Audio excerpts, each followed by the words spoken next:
Okay. Bismillahirrahmanirrahim. Assalamualaikum warahmatullahi wabarakatuh. My name is Muhammad Izham and my team members are Affendy, Elyas, Rifqi and Ahmad. We will be presenting our malware case study. We start with FluBot. Ahmad? Okay, the first malware is FluBot. Okay, FluBot is introduced on December 2020. This malware is specialized in targeting only Android devices. So it said that the Apple will only scan see this malware but cannot be detected. How is malware right? The FluBot is introduced to user phones through phishing link, claiming that it's meant to track package delivery. It prompts you to install the tracking program, which is in fact a malicious application. Sometimes using the package delivery or bank. Sometimes it can be other applications. Okay, what is the vulnerability of the FluBot exploit? Since the Android device can accept any text messages, so this malware can send through text message containing malicious link that will lead victim to download third-party app that can harm their Android devices. The most common text message usually claiming to be legitimate services such as bank or delivery company. Next. Okay, so the impact of the FluBot to the host. If the victim click the link that's sent through the message, the virus scan at the phone and prompts the victim to download and install an application. Once the target installed, the hacker can gain complete control over the phone, potentially accessing a lot of private data. Once hacker claim the victim phone, they can also use the victim phone to send out further scam to other victims. Next.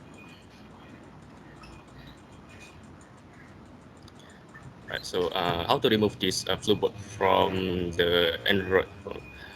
First, obviously we need to reset the phone to factory setting to delete the malware from the phone. And then we should prevent it should prevent the hacker from controlling the phone remotely or accessing the data. So if we're restoring from a backup, we must not using the backup after installing the malware app. Okay, once the phone is secured, we need to change the password to all your. This is to make sure that the hacker cannot gain to any other platform we use. We also need to yeah, we also need to change the password that link to phone also. Uh, After that, we need to ensure we need to call our bank and report the scam to make sure that our bank account is safe. We also need to change password of any account that shares the same password with each other. This is to make sure that the account from other application is safe. So I think that's all. Okay. Next malware is the Magnifer ransomware from June 2021. The uh, the malware was created to target the vulnerability on Windows Print Spoiler service. So how the Magnifer ransomware infects the host. So the Magnifer ransomware exploits the print nightmare vulnerability on Windows 10 that allows people with limited privileges to effectively gain administrative privilege on a PC. Then the ransomware will be deployed on the exploited machine. So what is the vulnerability that Malware ransomware exploit? So the pre-nightmare is a critical vulnerability in Windows Print Spooler service that allows attackers to execute arbitrary code with administrative privilege on target system, which allows non-privileged users to install or update remote uh, printers without this or other installation media by establishing a connection to a remote server to a remote printer. So what is the impact of the ransomware and how to remove it? So an attacker could use the vulnerability to disable Windows Defender and achieve full control over a target system with executable using administrative privilege.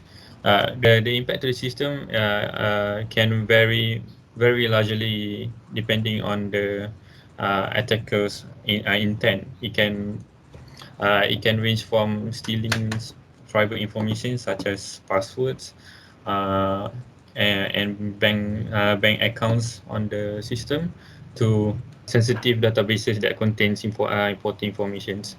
So how to remove it? To meet, First, we need to mitigate the print nightmare vulnerability by disabling the print spoiler on sensitive workstation, and most importantly, get the latest Windows update that will patch out the vulnerability. Uh, if the if the works if the system already contain the print nightmare ransomware, contain the ransomware, we need to reset the system back to its factory settings. So Now next is is coin miner malware. Uh, it is from around 2019. This malware infect Microsoft Windows in PC computer. So how coin miner infect Windows is the coin miner Trojan is distributed with majorly with free application, commonly in the .exe setup file.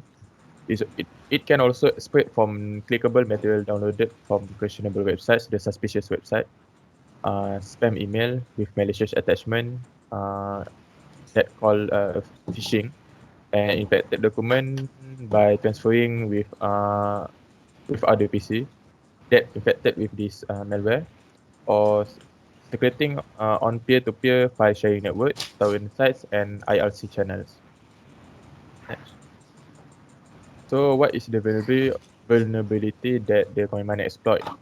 The coin miner in fact uses Windows PC when users installing new software at .exe file and didn't focus on the clickable in the installer, and automatically choose next and install rather than choosing custom and manually click any clickable in the installer. Like if we installing our software in custom mode, we will spot if there are suspicious other application that can be installed uh, with the main setup itself, and it can also spread from spam email. This picture shows that the malware the .exe, they are malware that using high CPU usage. The number shows 17. Okay, next. So what is the impact of coin miner and how to remove it? The impact is coin miner malware will use high GPU and CPU usage to create the cryptocurrencies. Once affected with this malware, your open windows would minimize and maximize slowly, and programs will run slower. Or we can say overall PC performance can become slower because of the high GPU and CPU usage. And on how to remove it is coin miner can be detected by scanning the computer using antivirus. Then the antivirus can remove the infected file.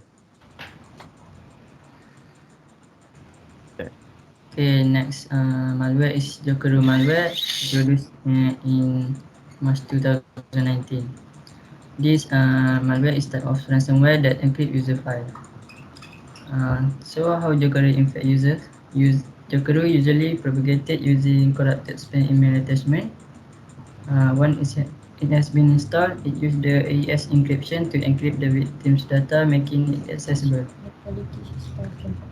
Then Jokeru can demand a ransom payment to be paid and provide a ransom note in the form of a text or HTML file for the victim to contact the criminals. Usually, the criminal will ask for a payment in a cryptocurrency like a Bitcoin or something. Next. What is the vulnerability that Jokeru ransomware exploit? The most people that have an email account, making them a possible target for the Jokeru ransomware. This ransomware generally propagated using corrupted spam email attachment. When the user click the attachment, it will then begin to infect those computer and encrypt the file and ask for a payment. Next, the impact of the ransomware and how to remove it. Impact of the Jokeru is the host cannot access the file unless they paid the ransom first. It can halt wherever the host wanted to use the file for and can be frustrating if the file is important for their works. There is two ways to remove the Jokeru. One, if the user don't want to recover the file, uh, it can the user can scan the computer with antivirus or anti-malware software or try to reinstalling the OS. The next step, if the user want to recover the file, the user can try to decrypt the file or use the method of file recovery such as restore from backup, recover from cloud storage, or recover shadow volume copies. Okay, that's all from me. Okay, that's all for us. Thank you. Tutup rakaman ni. Tak.